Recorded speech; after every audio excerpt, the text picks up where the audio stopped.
This is a Musclecat Media production.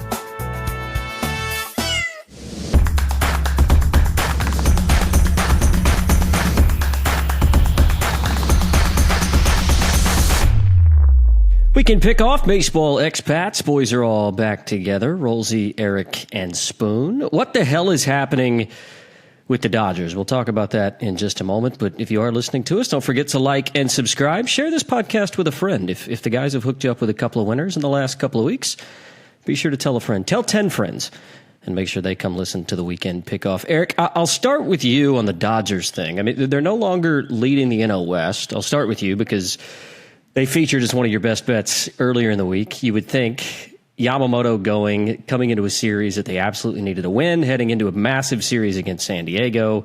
It was money for nothing, right? They were $1.47 or something to beat the Angels. They lose that game. They lose the ensuing two. They've been swept by LA.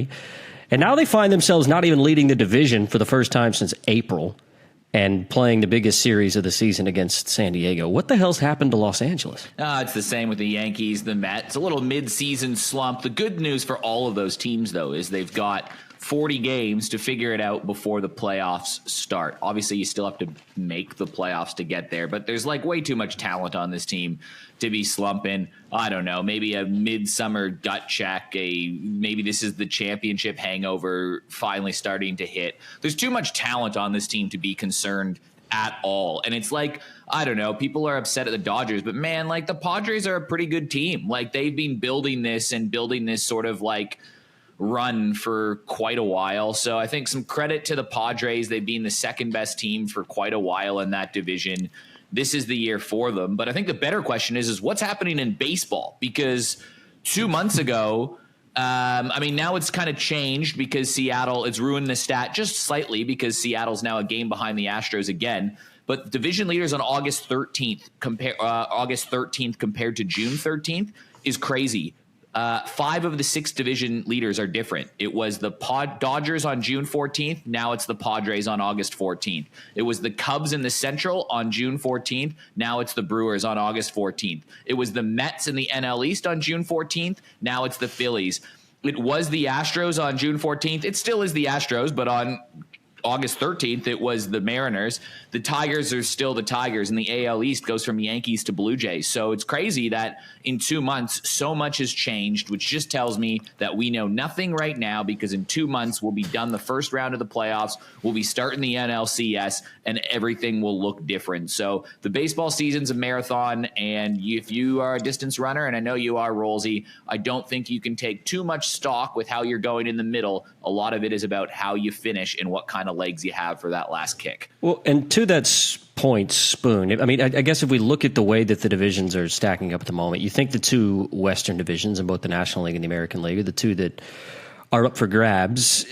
Gun to your head, Spoon, if I had to tell you Mariners who are a game and a half back or Padres who are a game up, which of those 2 teams do you feel like has the better chance of winning their respective division? For me, probably the Mariners. I feel like they've got a lot of upside still. I shared in the group chat today, Gino Suarez, negative 0.5 WAR since the trade. He's going to come good on that. He's hit 1 home run in 3 weeks, but the power will come back. He's always been a streaky kind of guy. If he starts driving in runs, it's not going to take much for them to find even more than where they've been. Adding to that for Houston, Josh Hader to the IL with shoulder issues is alarm bells. We've spoken a lot all year about that Houston bullpen and how if you're kind of not winning by the 7th inning, it's over.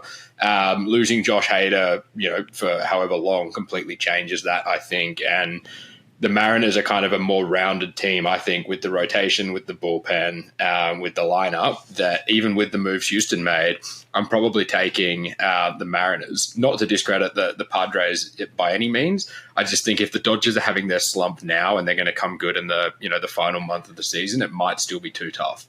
The Mariners, if you listened 2 weeks ago to the date on this podcast, you could get them at 30s to win the World Series, and you could get them at 19s to make the playoffs. Jays at 19s, Padres at 26s. We've been spitting value for a couple of weeks now. All of those have halved their price. Well, I think with Judge's resurgence and now him playing again. I think that MVP chat that we had earlier in the week, it's so funny that even at this point in the season, the difference a week can make.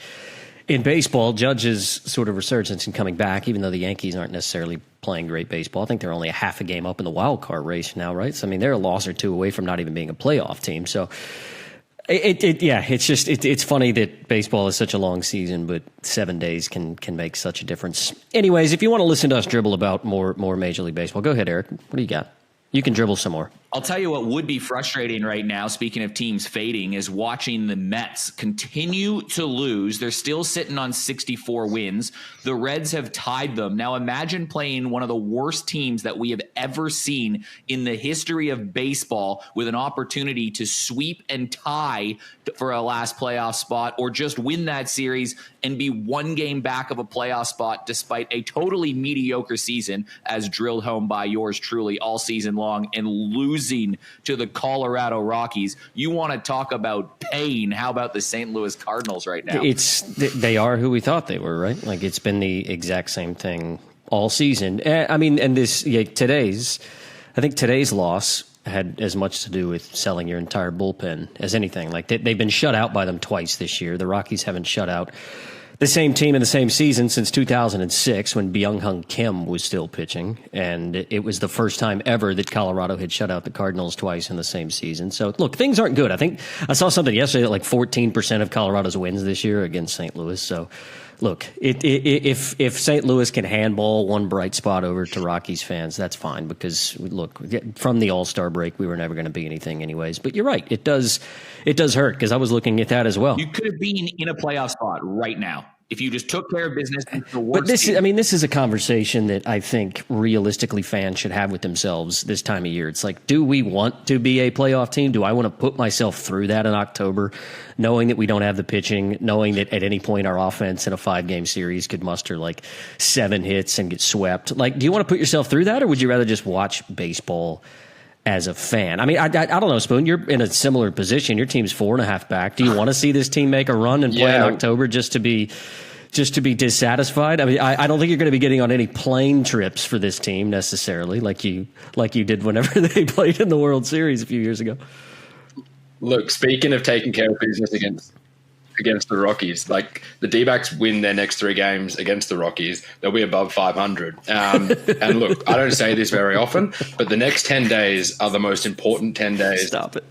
For the Arizona Diamondbacks. Like, anything could happen. And it is quite similar to the season they had in 2023. They're almost the same record they were when they made the World Series. So, look, I'm not saying I'm going to be getting on a plane anytime soon, but I did just take all of October off with annual leave. So I'm going to be passport in hand, ready to go. Of course you want your team to be in October. You're talking crazy talk. But taking all of October, I mean, that's an easy play anyways, because worst case, you can just hang out and watch baseball from start to finish, and everything's right with the world. Yeah, well, on a personal note, the girl I was dating has been designated for assignment, so I have more time now to watch sport than ever before, which has freed up my weekends entirely, and that's good, man. We got AFL, NRL, and obviously MLB. The pointy end of the season coming up, so very excited for that. By the way, just quickly, before we get to our picks, ESPN has their fan misery index that's now being released. So you can go online, you rank your North American sports teams by, like, who's your number 1, 2, 3, and 4. You throw it in the algorithm. So I did that with the Bills, the Leafs, the Jays, and the Raptors, and it spits out what index you are on the misery scale. The higher, out of a scale of 100, the higher the worst. I am proud to say I'm the owner of an 84 misery ranking. The Toronto Raptors, it was an 88, but the Toronto Raptors winning 6 years ago dropped that down to an 84, which somehow was higher than Spoon's, which was the Diamondbacks, the Suns. Who am I missing, Spoon? A hockey team that moved away from the city. And somehow my teams are more miserable. Thank you very much. Yeah, I think if I could put, like, lost the team to Utah as a 4th category, I'd probably maybe edge you there. But yeah, I was surprised. I thought, man, Raps winning a chip 6 years ago. If the Suns had won that chip in 2020, I would consider my Arizona sports fandom in a completely different light than I do right now. Yeah, it's not hockey. It's the only thing that matters in Toronto, right? Like, yeah, that's hockey. fair. I've got questions about the former girlfriend that Spoon DFA'd, like if she was out of options and if no one else claims her, whether or not she still has 10 days. But I think that's a different podcast. But I mean, hey, look, if you're interested, I guess if you're interested, send your resumes to @BaseballExpats on Instagram and Spoon will have a look. Look, anyways, like I said, if you want to listen to us dribble about Major League Baseball, you can do that on the Monday episode. This one's all about finding winners. So look, I like what you guys did last week, a little bit of snake draft, but we'll reverse it. So 2 tips apiece, and we're going to do something fun at the end of the episode for the first time. We'll go Spoon, Eric, Spoon. So Spoon, what have you got for us for this weekend? All right, this one comes with an apology attached to it, directed towards Eric. Look, it's a play against the Jays, and I don't like doing it.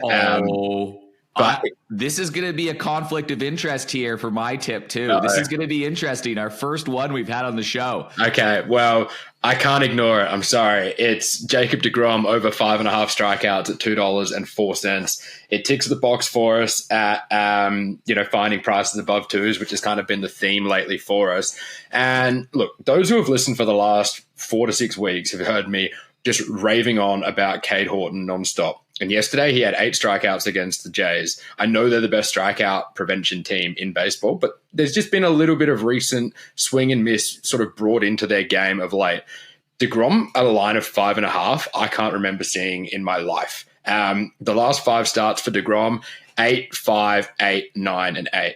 We're just asking him to get 6. It's well below where his average is, and I think there's a little bit too much respect being put on a team that, don't get me wrong, I'm all in on. I've been speaking about being on the Jays at 19s for the World Series for almost a month now, and they do have really good long ABs where they foul, many pitches off and sort of pile up that pitch count. All of that said, 5.5 plus money, Jacob deGrom, I have to hit the over. So that's how I'm going to kick things off. Spoon, this is an interesting one because my bet doesn't negate this bet. It is possible, but it might be a little bit harder. And as you know, we're all about values. Now, what if I told you that we could get something that's very realistic to happen and we could get 4s for it? Would you be on board? Always. That's some date money for you, Spoon. Always, yeah. And it comes from this Jays-Rangers game because did you see the over-under total for the line in this game? Yep. 7.5. The Toronto Blue Jays score 5.2 runs on average at home. They are the best home team in baseball over the last now 90 days. Chris Bassett is starting, and he hasn't been that great lately. Jacob deGrom has been regressing lately. He started off unbelievable. He's got a 2.86 ERA, but his FIP is 3.53, and he's kind of been struggling a little bit lately. So there's an opportunity here to hit the over, right? Like a 6-2 game gets the job done. Now, the Jays have also gone up against aces in the last couple weeks. They've gone up against Skubal, and they were getting what? They didn't have a run until the 6th inning, and they end up scoring 11 runs in that game. Like, this Jays offense seems to score in bunches. Texas has a little bit of pop about them, too. They're in a home run hitter-friendly ballpark. On top of that, the Jays, one of the best home teams in baseball, are sitting at 2s to win the game. That is ludicrous. Now, if you couple that together and over 7.5 and the Jays win on Bet365, you can get 420 for those 2 things to happen. So I think that's crazy value. And if that one hits, it doesn't matter what our other 3 bets do because we're going to be profitable with those 4 units right there. So I'm going to go Jays over the Rangers and the over 7.5 at $4.20.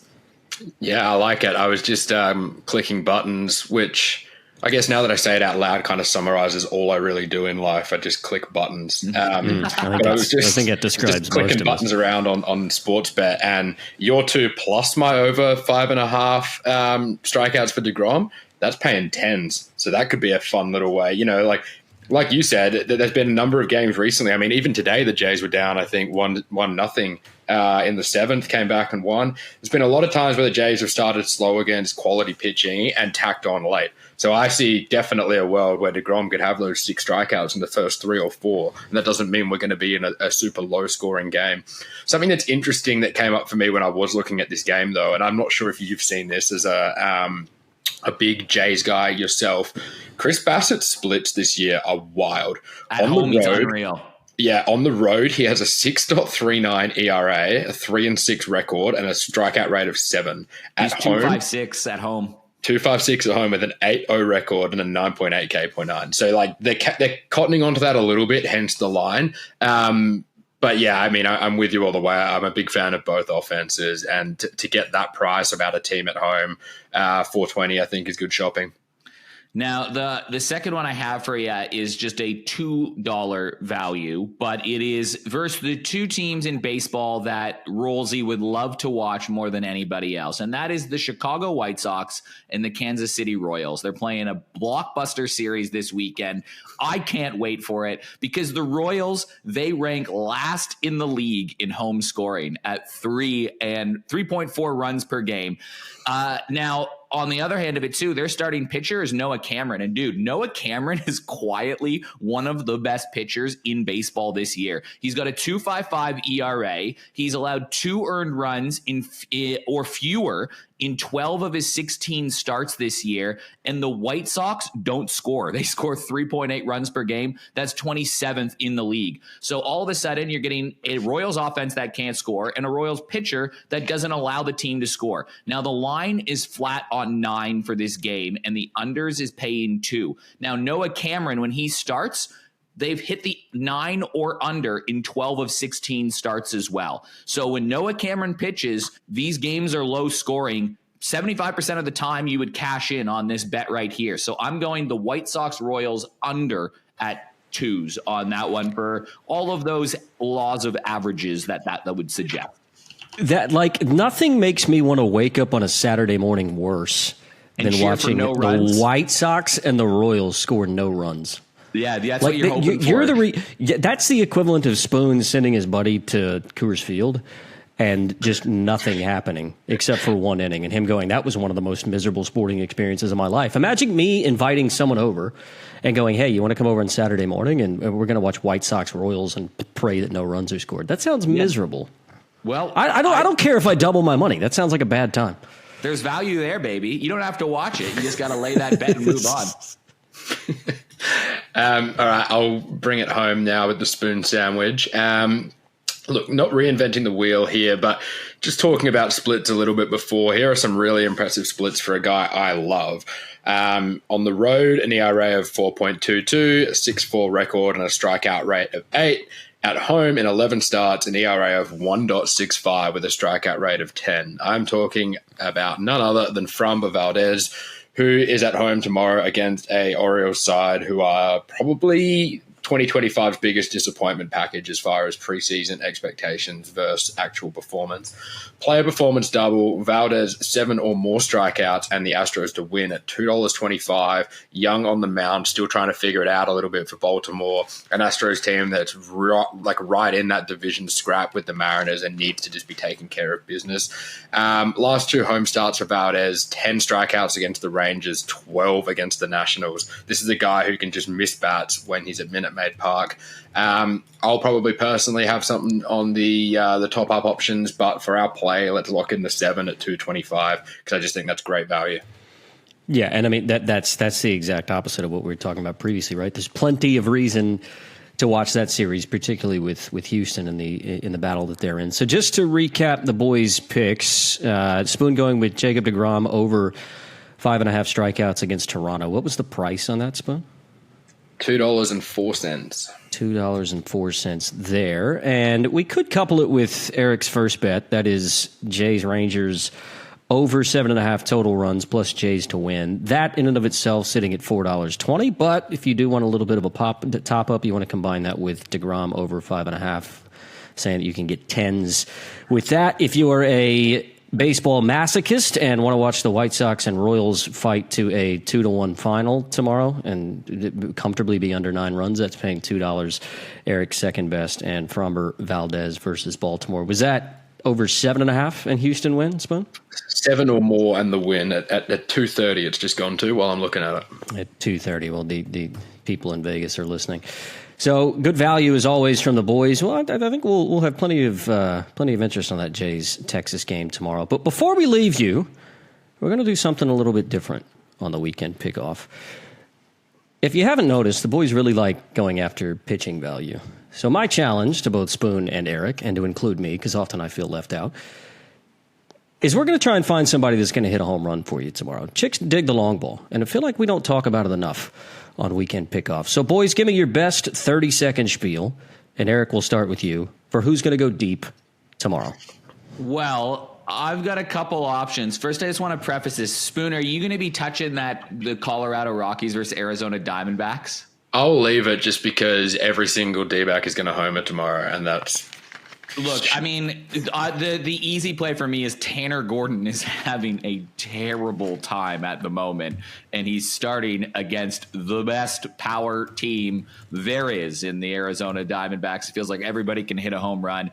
And you got to drop in a live for your boy Marte, Spoon. His last 162 games, I was seeing some stat. He's hit like 31 homers. He's got like 130 RBIs and OPS of over 900. Like, it's insane what he's doing as a second baseman. So I'll go Marte, but I thought you were going to touch the Diamondbacks. So my actual pick was I kind of wanted to look at the good old 2 a.m. game, Australia time. And I wanted to wake up to good news. And it's Cubs starter. How do you pronounce his name? Is it Colin Ray? Is that how you pronounce his name? Yeah.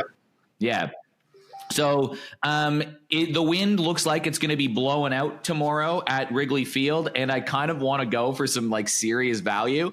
And I like it when guys get hot, right? Like Brian Reynolds on the Pirates is hot. He's coming off an excellent series versus the Brewers. He had a 3-hit game. He hit a couple home runs. He's had 5 hits in his last 3. And when guys are hot, you're just feeling it, right? Now you're going to a daytime game. You're at Wrigley. Ball's blowing out. You're going against a guy that's got a 4.09 ERA, and he allows 1.5 home runs per game. So I feel like he's going to give it up a home run. There's not that many guys who can hit homers on the Pirates, so I like Brian Reynolds.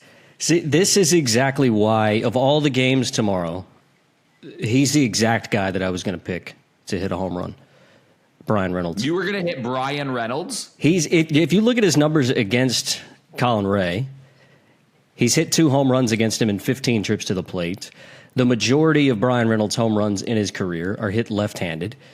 And his OPS against Ray, historically, is something like 1,400 or something outrageous. Day game at Wrigley, potentially you think the ball is going to be flying out of the yard. So that's so crazy that the first time that we do this, we chose the same guy. Well, you go Reynolds, I'll go Marte. Let's just, you go Reynolds, I'll go Marte. Like, I'll go with that first one I threw out, and you can just double down on Reynolds right there. And then we've got our 2 out there. Reynolds is $6, and Ketel Marte is where's Marte? I think he's going to be shorter than that, probably. They weren't listed yet, the odds for the Diamondbacks, but he'd be like 440 or something like that, probably. Yeah, I've just seen that. Maybe we'll have to wait. And mine's a little bit niche, but that probably fits the mold. And if the shoe fits, I will always wear it. In 2023, no one allowed more home runs in the American League than Lucas Giolito. In 2025, he's allowed 15 home runs in 18 starts. His ERA is sub-4. He's having a fine season, but he gets bitten by the long ball about once per outing. Enter Kyle Stowers. Kyle Stowers is having a sneaky underrated season this year. He's had 3.5 WAR for the Fish with an OPS plus of 147. His OPS is over 900. That makes him one of the best hitters in baseball. He's a lefty hitter who loves facing righties. He's often way down the lineup against lefties, but against righties, he's probably going to be batting 2, 3, 4. And he's going to get a few good looks at Giolito tomorrow. He is a very good chance, I feel, of wrapping one right around the pesky pole there at Fenway, and he's paying $6.50 for a home run. Kyle Stowers, you are my pick for Saturday Slam. Well, there you go. Don't say that the boys in baseball expats never did you any favors. At least if you have a play on some of those home run hitters, it'll give you a reason not to watch White Sox and Royals tomorrow. So Tanner Gordon against Arizona, or rather, I guess Marte is who you were looking at against Tanner Gordon for Arizona tomorrow. We're saying Brian Reynolds, Pittsburgh, hitting one against the Cubs, and Kyle Stowers, the Fish, against the Boston Red Sox. Eric, look, we didn't quite hit your sub 18-minute goal on the Weekend Pickoff, but we got through it. Don't forget to like and subscribe. Again, you can follow us on Instagram and X at Baseball Expats, and we'll be back with you on Monday. But until then, enjoy your weekend and enjoy your baseball. See you, everybody.